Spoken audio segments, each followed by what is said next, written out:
Você, minerando palavras dentro de textos, você pode encontrar palavras que não são frequentes. Por exemplo, eu pedi para uma inteligência artificial gerar para mim um textinho sobre patos, tá? Sobre pato, muito simples, um texto sobre pato.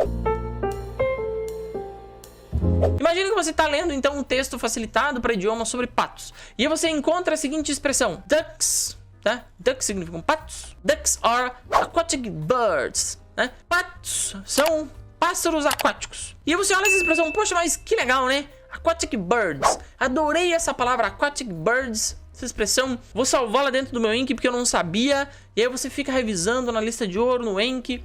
Não é uma palavra frequente, essa aquatic aqui com certeza não é uma palavra frequente do inglês. Principalmente aquatic birds, essa expressão não é muito frequente.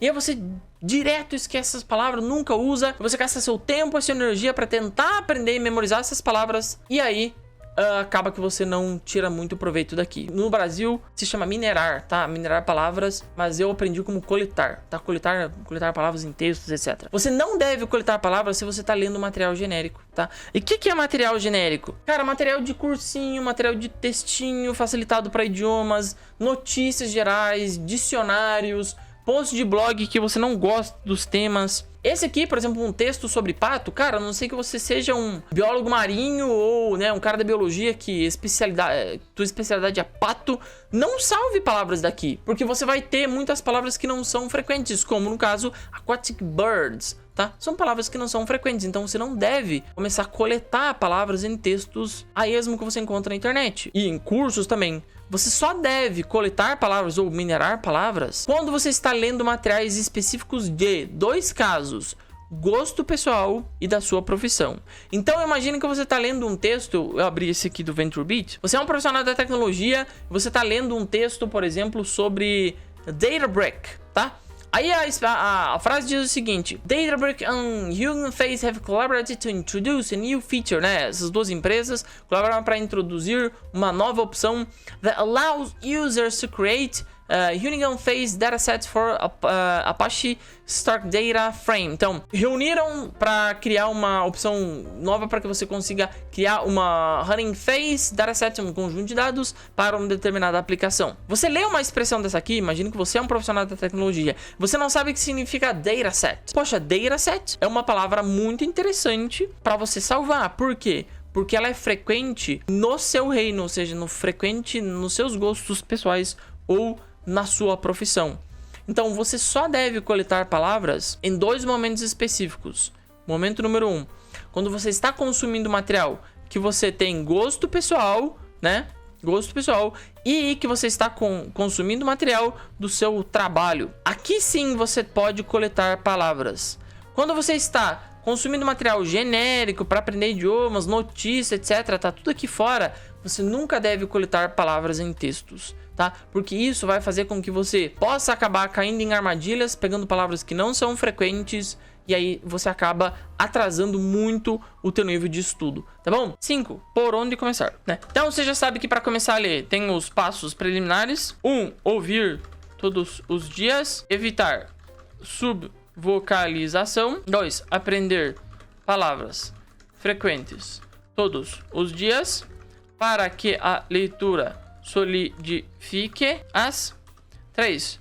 Coletar somente quando está consumindo conteúdo que é do seu gosto pessoal ou trabalho. Passos preliminares é esse. Evitando esses 3 aqui, você já tá mais à frente de uns 80% das pessoas que querem aprender idiomas e enxergam a leitura como uma ferramenta fundamental, tá? Então, se você acha que a leitura é uma ferramenta fundamental para você aprender idiomas, evite a subvocalização, aprenda palavras frequentes e colete somente quando está consumindo conteúdo que é do seu gosto pessoal ou do seu trabalho. Agora, quais são os níveis? Primeiro, se você quer começar lendo algo que seja fácil, primeiro de tudo, você pode começar lendo um livro de frases, tá? Como assim, aliás, um livro de frases? O que é um livro de frases? Livro de frases é esse aqui, ó. Olha só, por exemplo, um livro de frases é esse aqui, ó, que os meus alunos, que eu mando pros meus alunos. Livro de frases simples, tem frase aqui e a tradução do lado. Como é que você pode começar lendo? Cara, é só ler as frases, é só você lendo uma atrás da outra. Você não sabe ler a tradução, né? Livrinho de frases simples. Ou aqueles livrinhos de frases genéricos, como esses daqui, ó. Esses livrinhos de frase aqui, ó, que você tem em rodoviária, esse tipo de coisa, né? Ele tem algumas expressões úteis, tá? E você pode ir lendo. Como esse aqui, ó. Do you speak English? Você fala inglês? Does anyone speak English? Do you understand? Você entende? Yes, I understand. Vê, são frases curtas, tá? Livrinhos de frases assim ajudam você a começar. E esse é o primeiro nível. É o mais facinho pra você começar. É logo pelo livro de frases. Então, se você já tá querendo avançar para uma leitura, né? Poxa, Eliezer, será que eu já começo lendo alguma coisa que seja interessante aí no idioma que eu quero aprender? Bom, veja primeiro se você já pode avançar primeiro tentando ler um livro de frases. Se bateu na trave do livro de frases, não avança pro próximo. Qual que é? Fácil, leitura fácil, né? Que se chamam Graded Readers. Graded Readers significam leituras graduais. E onde você pode encontrar essas leituras graduais? Cara, em tudo quanto é site como Amazon, Coursera, você encontra um monte, tá? Graded Readers, por exemplo, aqui, achei um monte já. Eles são leituras facilitadas, beleza? 75 páginas de Graded Reader aqui. E você tem vários sites gratuitos de Graded Readers, ou seja, de leituras graduais que você pode fazer. Eu tenho uma seleção bem grande de sites para um monte de idiomas. Eu vou abrir um exemplo aqui em inglês. Por exemplo, esse aqui, ó, do ESL. Você tem uma leitura gradual. Você pega aqui o texto de número 8 e aí você vai lendo. E aí o texto de o número 9. O texto de número 9 é um pouquinho mais difícil. Aí o texto de número 10 é um pouquinho mais difícil. E daí você vai daí para frente. São Graded Readers, leitura gradual, tá? Eu vou colocar aqui japonês tem, vou colocar o link, inglês tem, espanhol, francês, italiano, coreano. O que você faz? Passou nos passos preliminares? Ok, começa no livro de frases. Começa tentando ler o livro de frases, tá? Não tô dizendo que você deve só ler livro de frases, não. São níveis de leitura. Qual que é o mais fácil primeiro? Começa lendo os livros de frase. Tá conseguindo ler as frases? Tá conseguindo entender?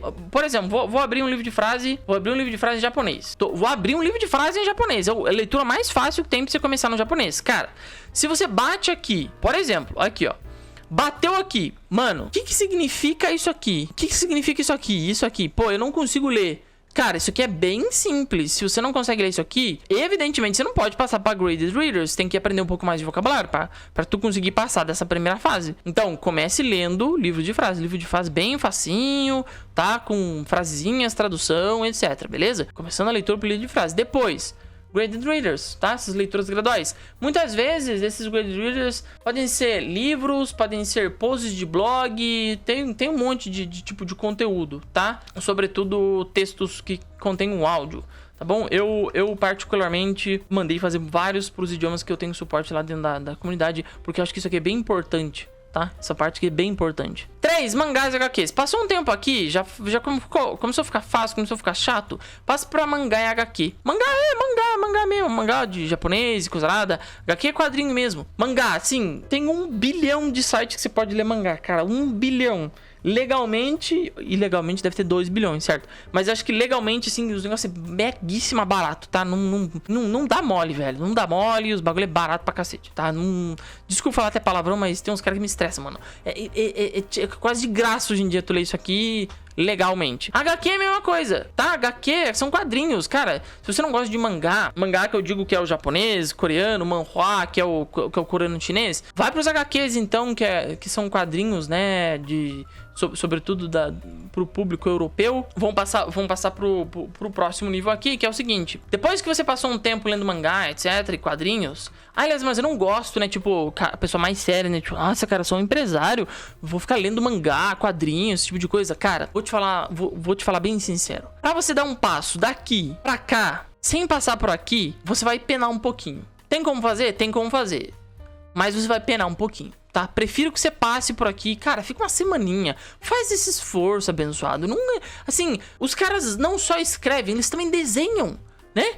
Então, curte um pouco essa parada aí e depois você passa por outro. Livros para crianças, como por exemplo Pequeno Príncipe, etc, tá? Como se fossem histórias para crianças. Vou mostrar um aqui de histórias bem interessante de japonês que tem, que é exatamente isso que eu tô querendo falar pra vocês, tá? Que é esse sitezinho aqui, ó, livro infantil mesmo. História curtinha, japonês, tem imagens, uma beleza, ó, tem áudio, é bonitinho, tá? Então, dá pra ler, é tranquilinho, vai embora.